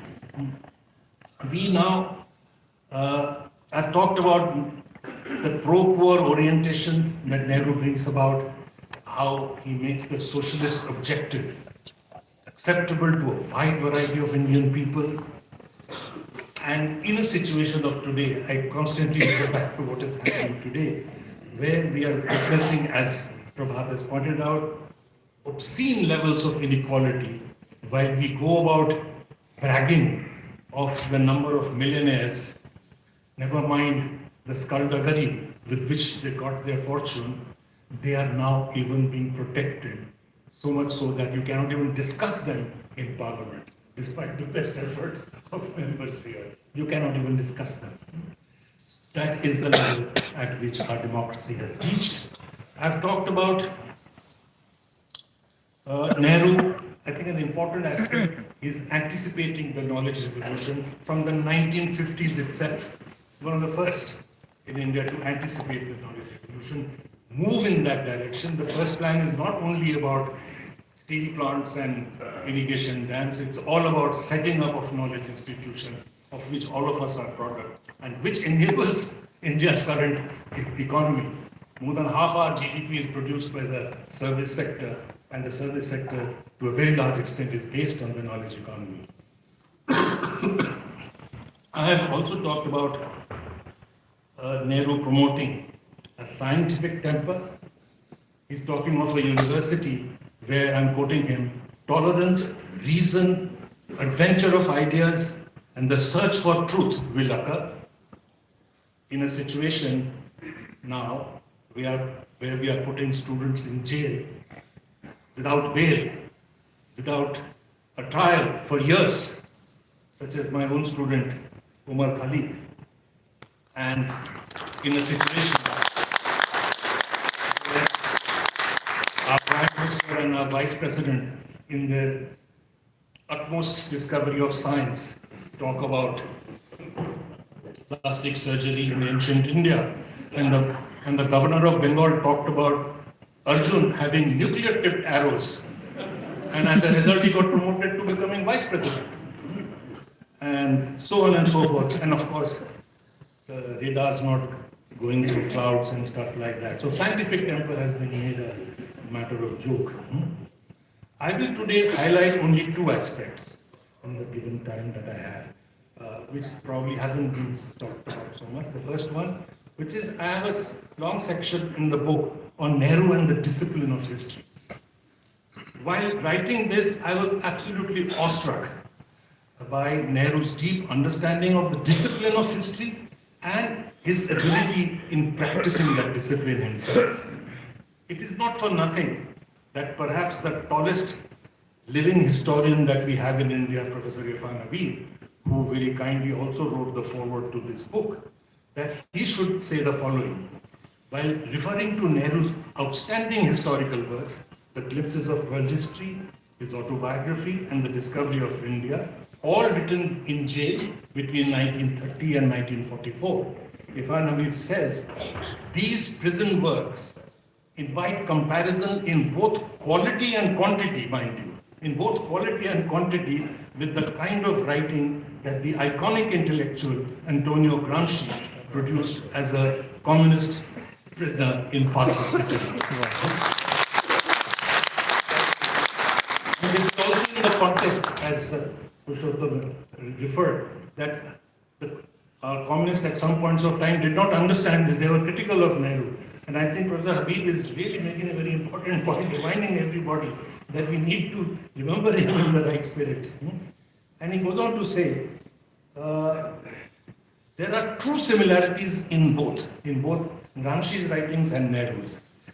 They both went to history to find answers to the questions raised in their minds as men of action.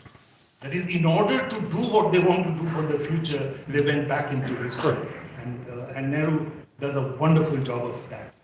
There is yet, I believe, no substitute for the discovery of India, written in the 1940s in prison, by hand, with hardly any corrections. The manuscript is available in the Nehru Memorial Museum and Library. You see it, that he wrote by hand the whole discovery of India, without hardly any correction. And such a sweeping history of India from the ancient past to the present, I believe still hasn't been written by anybody else. So it's an amazing feat. What he has to say in the 1930s and 40s about the discipline of history, if I will just summarize in 3 or 4 lines, is quite mind-boggling. He says, how we need to write history. He said we need to write a people's history, and not that of kings and queens and battles and stuff, which the boring stuff that Seema mentioned. He said, it is only then, I'm quoting him, that we really clothe the dry bones of history with life, flesh and blood. Only when we write people's history. How he said, the big picture must always form the backdrop, and the historian is not to get lost in the petty details. How global, or what is now called fashionably connected histories, is critical for understanding larger historical forces. He says how historical writing must reach the common people, not just a group of fellow historians, much before Dalrymple reminded us about it. How history writing must be, this is important, must be linked to a humane vision of the future and not used to arouse hatred, violence and destruction as it is being done today globally.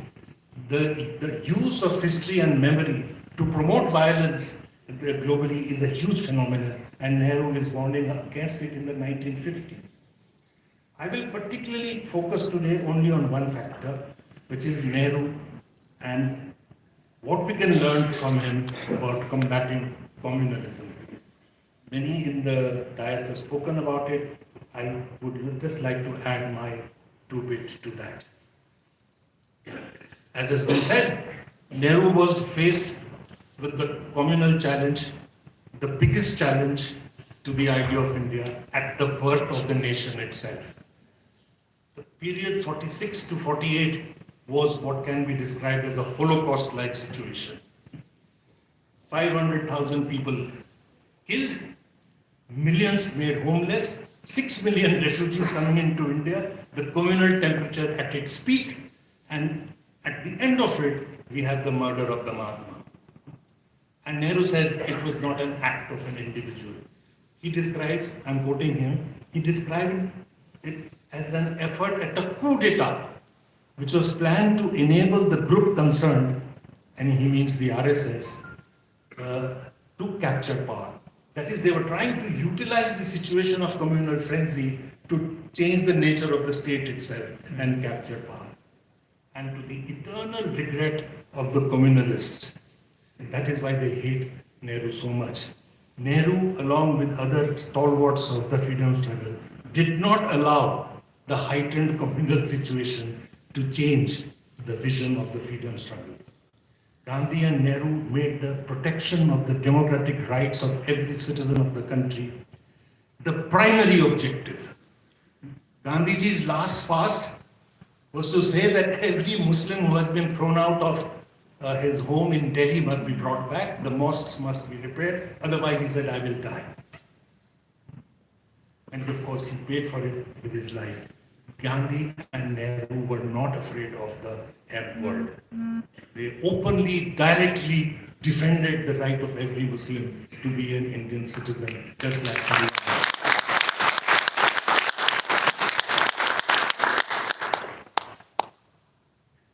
Nehru turned again something I think we and our politicians need to learn. He turned the first general election, the only election I believe still, which has been fought with almost like a referendum on the issue of communalism.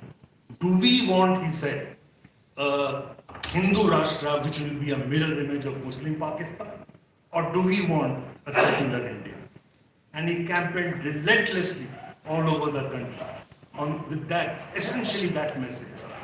And it is a tribute to the legacy of our 100-year-old freedom struggle, the revolution that Shantha talked about.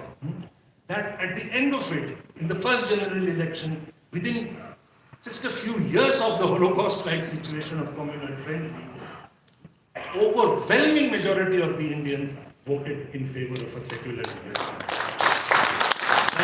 Hindu Mahasabha, the Jansangh, these are the predecessors of our current BJP, and the Ram Rajya Parishad all put together got only 10 seats out of 489 and only 6% of the votes. So communalism had been pushed back in that election, and that's something we can learn from, that even from that situation we can recover. So surely from our current situation too we can fight back. In that I think I will just point out 3 or 4 lessons that Nehru learns from that election and he wants us to learn. And this is essentially aimed at us who are also trying to influence in our own ways Indian politics. He says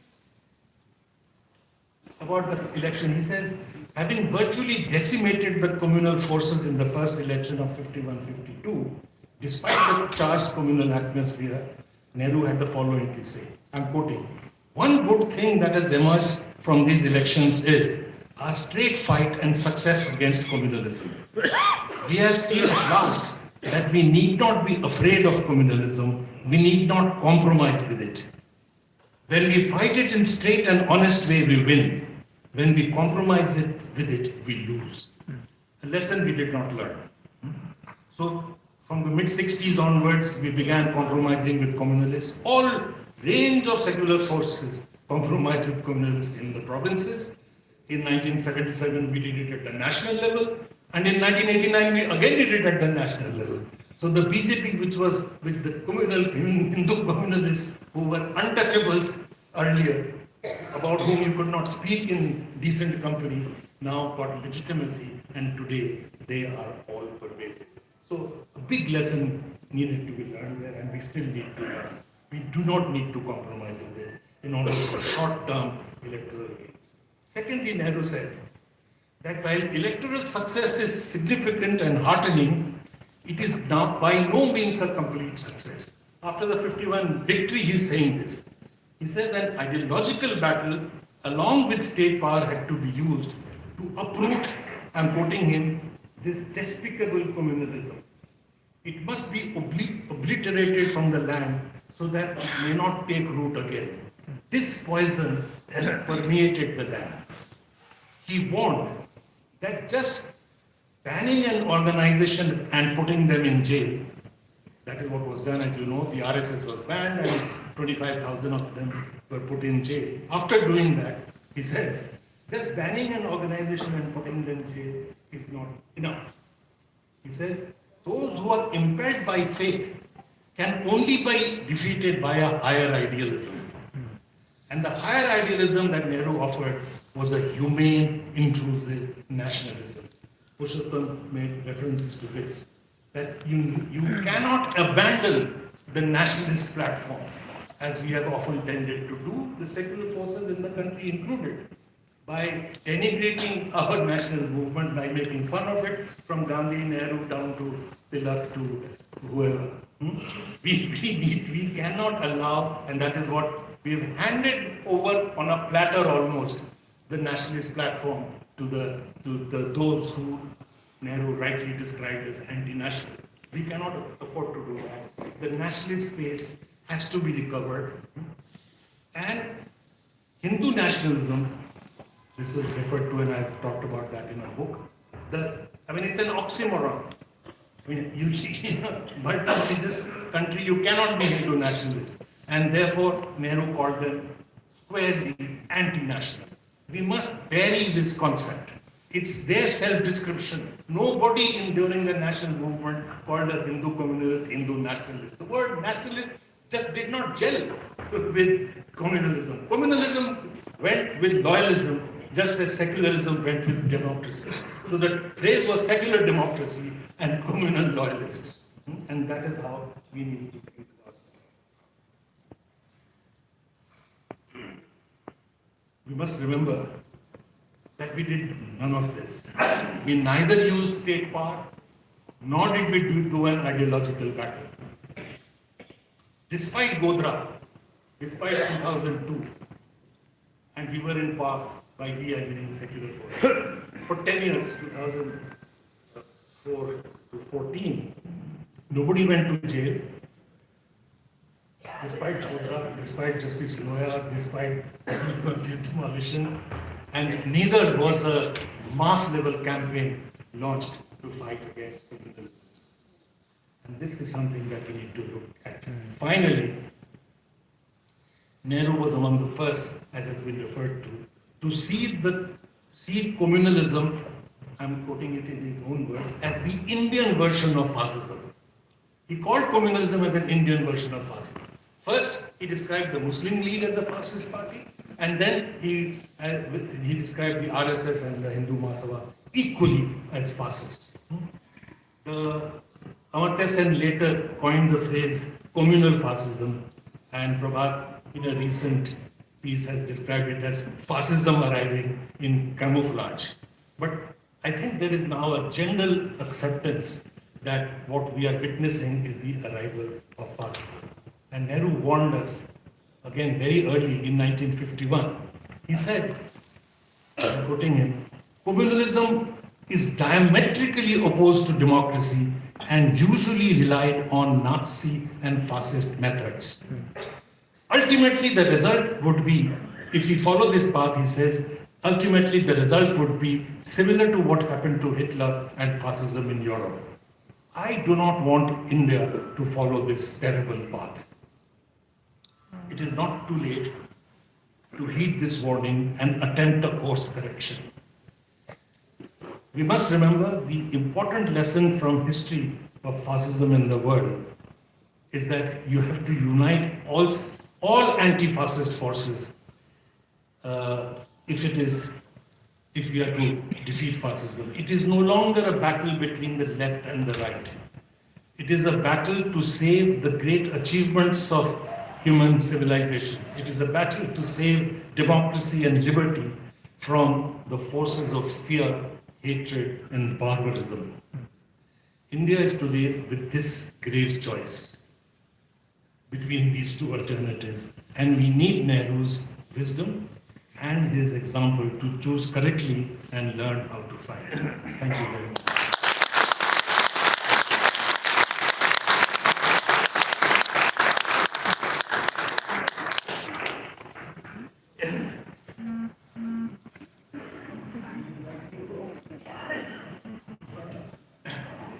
distinguished members of the dais, ladies and gentlemen, you heard the last almost 90 minutes, much on the book and more on the personality. Let me first congratulate Professor Mukherjee for writing a very readable book, which you can finish reading maybe in 2 hours, or even 3 hours, but he really distills the essence of Nehru in this volume, and I congratulate him for this achievement. I don't want to add much to what has been said, except that one of the big takeaways is that the idea, not just of India, but the idea of Nehru itself needs to be defended. Needs to be defended from its old critics, from its new critics, and it has to be reinterpreted for a changing India. So I want to begin by giving you a bit of good news that 3 weeks ago, the Jawaharlal Nehru Memorial Fund announced the creation of a digital archive on Nehru. Now, this should have been done many years ago, I know, but better late than never. And a group of young men and women dedicated to the ideals of Nehru have got together. I think Rishi is somewhere here. One of them was here when I first came in. But these are a group of youngsters who are wedded to the idea of India and wedded to the ideals that Nehru stood for, championed, and fought for. And the idea is that by November 14th, 2025, you will have a cutting-edge digital archive available not on your laptops, because laptops are obsolete, on your smartphone. And the idea is that not only would the 100 selected works of Nehru be available, the books by Nehru would be available, the speeches of Nehru between 1917 and 1964 would be available, his parliamentary interventions over a 17-year period, much of which have not been published actually, will be easily available. The writings on Nehru by his contemporaries, which is a huge amount, were written by his political contemporaries as well as by others who worked in different circles like diplomats, economists, and political leaders and journalists from across the world. And some material that is lying around in various archives across the world on Nehru. So the idea is that we would create this digital archive available to everybody, easily, and of course, downloadable in a format that the reader would like. So this is, I think, a major initiative at reclaiming the Nehruvian legacy, and not only reclaiming it, but actually reaching out to a much larger audience, not only reaching out to a larger audience, but reaching out to a younger audience who is fast losing the capacity to read books, but is developing the capacity to spend 3 hours or 4 hours on a screen. So we have to make Nehru relevant to the screen. And that's the idea of this digital archive. And I hope on the 14th of November 2025, we will meet, or thereabout, we'll meet in this hall, and you will all see what the archive looks like. It's really top of the line digital archive, built somewhat along the lines of the Wilson Center archives, which is perhaps today the best archive of material relating to the Cold War that is available to all and sundry. So this is the good news that I wanted to start with. I just want to say that we all live in the shadow of Nehru. Many of us have assimilated Nehru, and many of us contest Nehru. And even those who contest Nehru cannot run away from the shadow of him. In 2014, my friend Manoj Jha spoke of 2014 as a turning point as far as the Nehruvian legacy is concerned. It's in many ways after 2014, the story is one of governance through maximum criticism of Nehru. In fact, today, I'm just coming from Parliament and we passed a bill, and it was a bill called the Boilers Bill. I mean, you won't even know what this Boilers Bill is all about. It's a bill to regulate boilers which generates steel in factories. And Nehru figured in this debate. I was amazed that the minister could somehow justify the bill on the grounds that this was not done during the Nehru era. This was a Nehruvian fault. Earlier, of course, we had a statement by the External Affairs Minister on the agreement that was signed last month or in October between India and China. And it reflects the difference between the Nehruvian era and today, that in November, in the last week of October 1962, when the first phase of the Chinese invasion was over, on the 28th of October, 7 members of parliament write to the Prime Minister asking for a special session of both houses to discuss the crisis on our borders. And the Prime Minister replies to these MPs. One of the MPs was Mr. Atal Bihari Vajpayee, and he advances the Parliament session. The Parliament session was supposed to begin on the 13th of November. It actually begins on the 7th of November, 1962, and it goes through the second phase of the Chinese invasion. The Chinese are invading, the second phase starts on the 14th of November. Parliament is in session. The Prime Minister is listening to members of Parliament belonging to different political parties bitterly attack him and the former defense minister. The defense minister had resigned by then. And this was when the Chinese invasion was actually going on. And today, we had the extraordinary spectacle of the foreign minister reading an 8-page statement on the border situation with China, with no political party being allowed to raise a single question or a clarification seek a clarification from the minister. When the minister when the people concerned were reminded about it, all the response that they could come up with, oh, Nehru ka zamana tha. So even there, they had to recall the memory of Nehru. So it's really people who have assimilated the legacy and people who want to further the legacy, and of course, people who contest this legacy. But I must tell you that there are, in this population of those who contest this legacy, there are, of course, the Kattar rejectors, and there are those who are still ambivalent, and those who accept certain aspects of the Nehruvian legacy while questioning some aspects. And it's quite extraordinary. We tend to paint the entire right-wing ecosystem as anti-Nehru, but actually my experience is there are large sections in the right-wing ecosystem who are actually ambivalent about Nehru. And if you push them a little, they will say, yes, but this is right.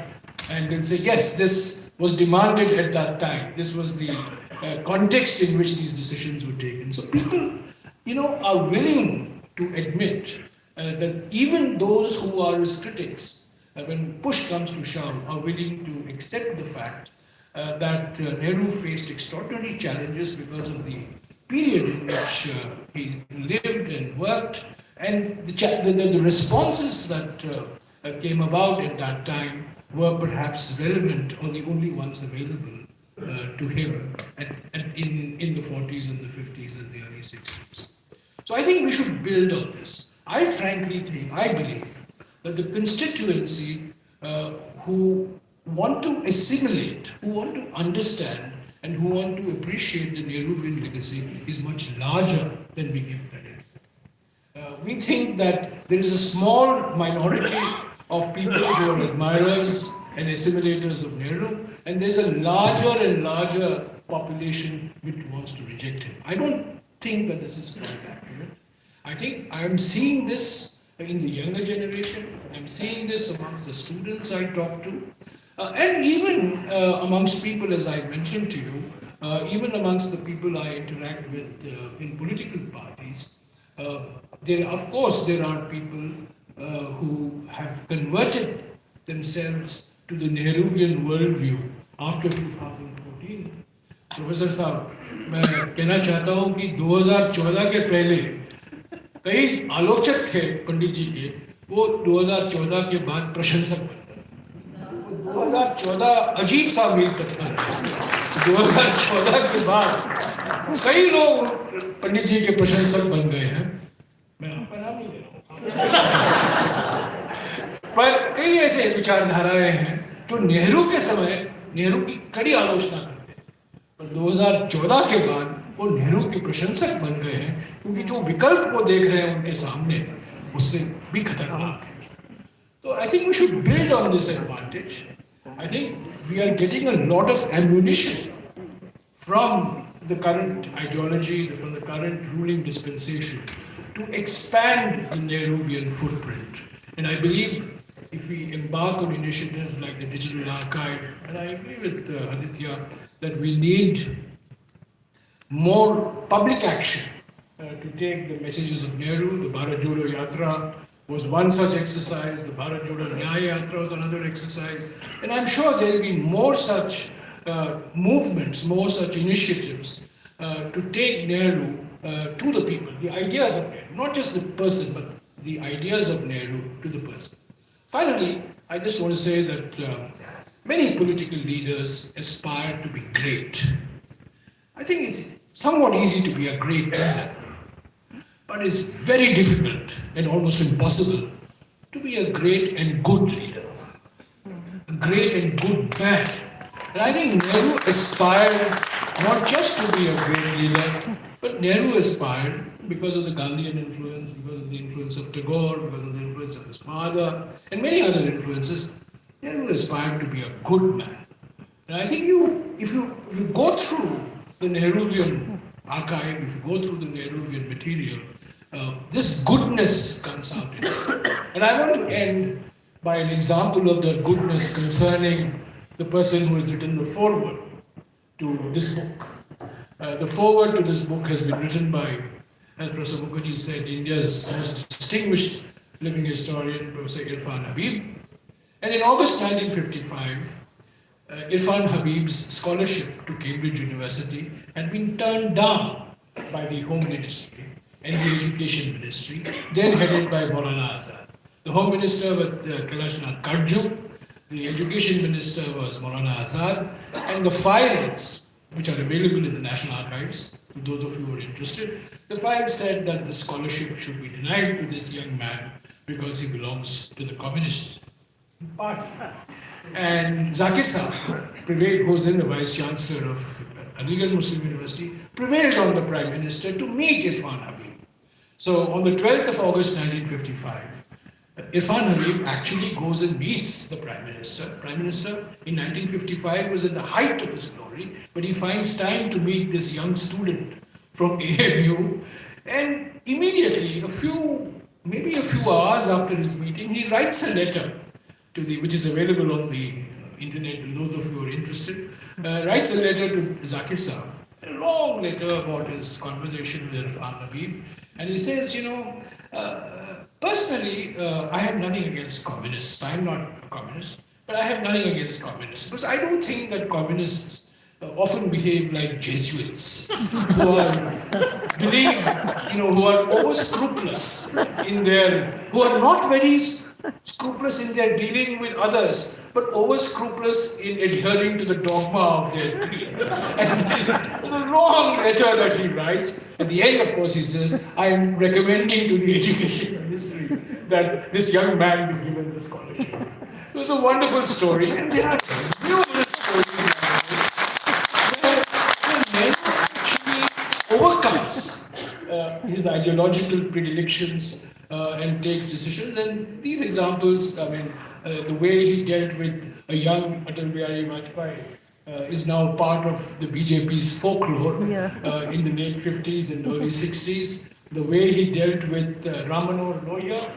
And recently I discovered an extraordinary exchange between Govind Vallabh Pant and Jawaharlal Nehru on Jayaprakash Narayan, who Akshay Mukul is writing a biography of Jayaprakash Narayan. And in that context, we were having a discussion, and I just found this letter where the entire Congress party was critical of Jayaprakash Narayan. And Nehru said, if there's one man whose integrity I will vouchsafe for, it is Jayaprakash Narayan. And I will always say that this is a young man in whose hands the future of India is safe. This is 1948. I think these are the examples of goodness. I think there are people who aspire to be great, but few aspire and actually achieve being good. I think that was the characteristic of the man whom we remember today. And I congratulate Professor Mukherjee for writing this very readable account of Nehru's ideas, not of Nehru's life per se, but of Nehru's themes, Nehru's ideas, and his contributions that are very relevant even today. And I learned much from the interventions of the other speakers, particularly the point that was made that of all the stars of the independence constellation, the man who is demonized the most is Nehru. And there's a reason why, as Professor Pattnaik explained, there's a reason why he alone of that remarkable generation ends up being demonized. And I think we should recognize that. The fight is not lost. The odds may look very heavy in the current circumstances, but I think we owe it to him to keep this battle on. I think that is the least he would have expected from us. Thank you.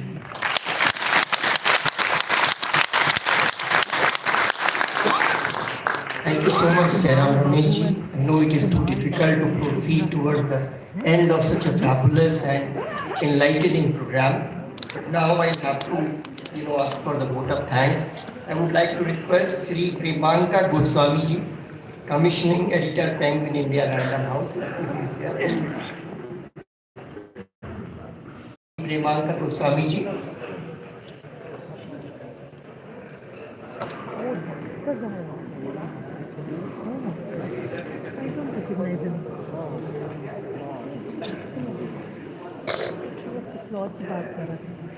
That's what happens when a faceless editor comes to say a few words.